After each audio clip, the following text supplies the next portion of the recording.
యానాంలో ఎన్నికల ప్రచారం జోరందుకున్న నేపథ్యంలో రాజకీయ పార్టీల నేతల విమర్శలు ప్రతివిమర్శలతో పొలిటికల్ హీట్ రాజుకుంటోంది.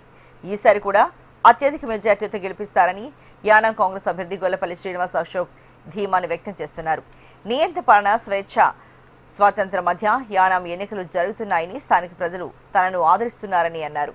ప్రతి ఒక్కరికి మెరుగైన వైద్య సేవలు అందిస్తానని, అర్హులైన లబ్ధిదారులకు ప్రతి ఒక్కరికి ఇళ్ల పట్టాలు అందజేస్తానంటోన్న కాంగ్రెస్ అభ్యర్థి గొల్లపల్లి శ్రీనివాస్ అశోక్తో మా ప్రతినిధి Durga Rao face to face. Yanam Congress party అభ్యర్థిగా పోటీ చేస్తున్న గొల్లపల్లి అశోక్ అయితే ప్రచారంలో జోరుగా కొనసాగిస్తున్నారు. ప్రస్తుతం మనం యానంలో ఉన్న మల్లాడి కృష్ణారావు గారు నిర్మించిన ఒక ప్రాంతంలో ఉన్నారు. ఎటువంటి నీరాజనాలతోనే ప్రజల నుంచి ఎటువంటి స్పందన వస్తున్న అంశంపై మరిన్ని వివరాలు అడిగి తెలుస్తున్నాం. చెప్పండి సార్, ఎలా ఉంది మీకు ఎన్నికల ప్రచారం? ఇది ఒకప్పుడు మల్లాడి కృష్ణారావు గారు ఈ నిర్మించిన కాలనీలో మీకు ఎలా ఉంది ప్రస్తుత పరిస్థితి? ఎవరు చెప్పారు సార్ ఆయనకి నిర్మించారని సార్? ఇది వెల్గా రాజేశ్వర గారి టైంలో వచ్చినాయి. కాకపోతే ఆయన టైంలో ఆయన చేతితో పబ్లిక్ అందరికి ఇచ్చేసి ఆయన చేతి ప్రపోజల్ అయింది. తర్వాత ఆయన చేతితో కాగితాలు ఇస్తే ఆయన ఇచ్చేసినట్టు కాదు. ఇందాక చెప్తున్నాడు కదా ఆయన, మీరు మధ్యాహ్నం వినుంటారు ప్రెస్ మీట్లో కూడా. ఆ ప్రెస్ మీట్లో అవన్నీ నేను చేశాను, అశోక్ అలా ఇచ్చాడు అంటున్నాడు కదా. అదే పరిస్థితి అనమాట. ఏంటంటే కర్మ బూమరాంగ్లా వెనక్కి తిరిగి కొడుతుంది. సో ఇప్పుడున్న సిచ్యువేషన్ ఏంటంటే సార్, ప్రజలందరూ కూడా మీరు చెప్పారు ఎప్పుడో ఈవినింగ్ మొదలెట్టడం ఇంకా అవ్వట్లేదంటే ప్రతి చోట మీరే చూశారు ఎంత ఘన స్వాగతం ఉంది. ఇదంతా కూడా మేము ప్రీ ప్లాన్డ్ కానీ ఇంకోటి కాదు కదా. ప్రజలు ఎక్కడికక్కడ మమ్మల్ని స్వాగతిస్తున్నారు. ఎందుకంటే 30 సంవత్సరాలు చూశారు నియంత పాలనకి, స్వేచ్ఛ స్వాతంత్రాల కోసం. ఇప్పుడు ఎవరికి ఏం కావాలో వాళ్ళ మనసులో ఉంది. అది ఆయన చేస్తాడా చేయడా అనేది ఒకసారి కాదు, ఆల్మోస్ట్ 6 సార్లు చూశారు నా 5 ఏళ్ళ పాలనతో. ఇప్పుడు ఇంకా చూసే ఓపిక లేదు, ఇంట్రెస్ట్ లేదు. కాబట్టి మమ్మల్ని ఖచ్చితంగా ఎంత దూరం పెట్టినప్పటికీ కూడా, మల్లాడి కృష్ణారావు ఎంత ఆగడాలు చేసినప్పటికీ కూడా మమ్మల్ని ప్రజలు ఆదరిస్తున్నారంటే ఆ తిరుగుబాటు ఎలా ఉంటుందో మే 4వ తారీఖు చూద్దరు సార్. ఇప్పుడు మీరు డబ్బులు పంచిపెట్టి ఓటర్లని కొంటున్నారని ప్రధానంగా ఆరోపిస్తున్నారు. దీనిపై మీ సమాధానం? ప్రూఫ్ ఏమైనా ఉందా సార్? మరి అంతగా అంటే రాజకీయాల్లో సార్ ఈరోజు మీరు ఎవరు మాట్లాడారు? ఈరోజు ఎవరో కూడా డబ్బులు అనేది ఒక రాజకీయాల్లో ఒక సపోర్ట్ మాత్రమేనండి. ఓటు పడిపోతే చాలా ఇతర రాష్ట్రాల్లో, పక్క రాష్ట్రాల్లో కూడా చూసుంటారు, ఈ వ్యక్తి 60 కోట్లు ఖర్చు పెట్టాడు, 70 కోట్లు ఖర్చు పెట్టాడు అని. కానీ గెలిచేది, ప్రజలు గెలిపించేది ఒక్కరినే. డబ్బులు 2 పార్టీలు ఇస్తాయండి, కానీ ఓటు మాత్రం కావాల్సిన వ్యక్తికి వేస్తారు. అది పక్క రాష్ట్రాల్లో చూసాం మనం. యానంలో మటుకు డబ్బు అనేది ఒక సపోర్ట్ సిస్టమ్ మాత్రమే తప్ప నేను పంచిపెడుతున్నానా ఆయన పంచిపెడుతున్నానా అనేది ఒకసారి జనాన్ని అడగండి కొంచెం ముందు, మీకు కొంచెం మంచి అభిప్రాయం వస్తుంది. నాకేంటి అంటే సార్, మేము చాలా యువత, ఖచ్చితంగా ఎంతమంది యూత్ నిలబడుతున్నారు కాబట్టి ఏదేమైనా కూడా వెనక తగ్గే ఆలోచన ఉండదు. కాబట్టి ఖచ్చితంగా ప్రజలకు మంచి చేయడానికి ఏం చేయడానికి కూడా సిద్ధపడిపోయి ఉన్నాం.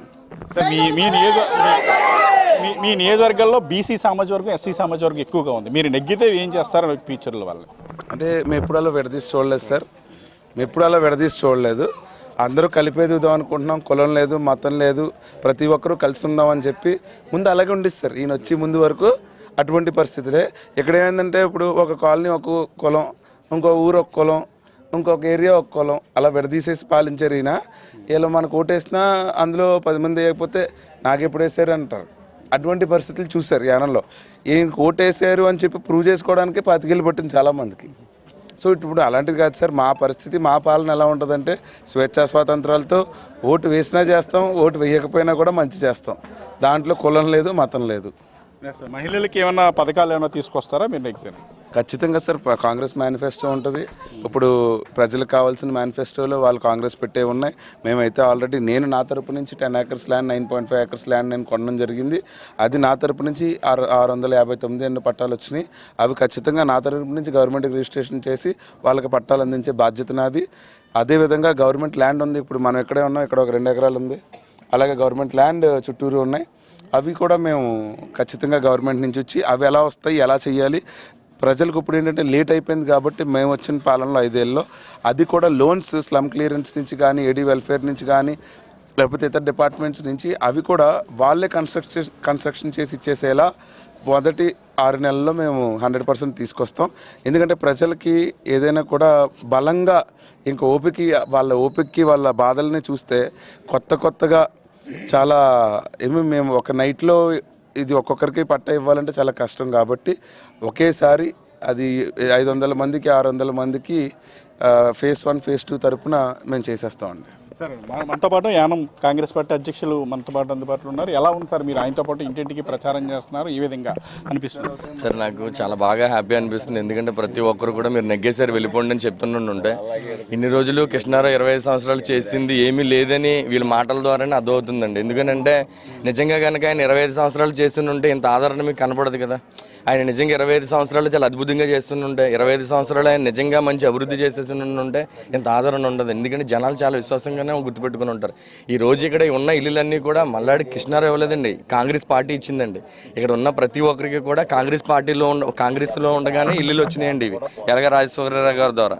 అందుకని చెప్పి ఖచ్చితంగా వాళ్ళకి గుర్తింపు ఉంది కాబట్టి మేలు అనేది మర్చిపోరు. కనుక ఈ రోజు యానంలో డెవలప్మెంట్ ఏదైనా అయిందంటే కాంగ్రెస్ పార్టీలో అయింది కనుక గుర్తు పెట్టుకున్నారు ప్రతి ఒక్కరు కూడా. ఖచ్చితంగా కాంగ్రెస్ పార్టీలోనే మనకి ఇంకా లబ్ధి పొందుతాం, దానివల్ల మనకి లాభం చేకూరుతుంది. పేదల పార్టీ కాంగ్రెస్ పార్టీ అని అందరూ గుర్తిస్తున్నారు కాబట్టి ఇంతమంది జనం దండోపదండలుగా వస్తున్నారండి. సరే, ఇది మరోసారి గెలిపిస్తే మనం అభివృద్ధి అంటే చూపెడతానని చెప్తున్నారు. గడిచిన 3 దఫాలుగా మల్లాడి కృష్ణారావు గారు చేసిన అభివృద్ధి శూన్యమని అశోక్ గారు చెప్తున్నారు. మరోవైపు కుల మతాలకు అతీతంగా అయితే యానాన్ని అభివృద్ధి చేస్తానంటూ చెప్పి గొల్లపల్లి అశోక్ గారు చెప్తున్నారు. ఇది ఇప్పటివరకు తాజా అప్డేట్. వీడియో జర్నలిస్ట్ బాబ్జీతో దుర్గారావు, HMTV, యానం.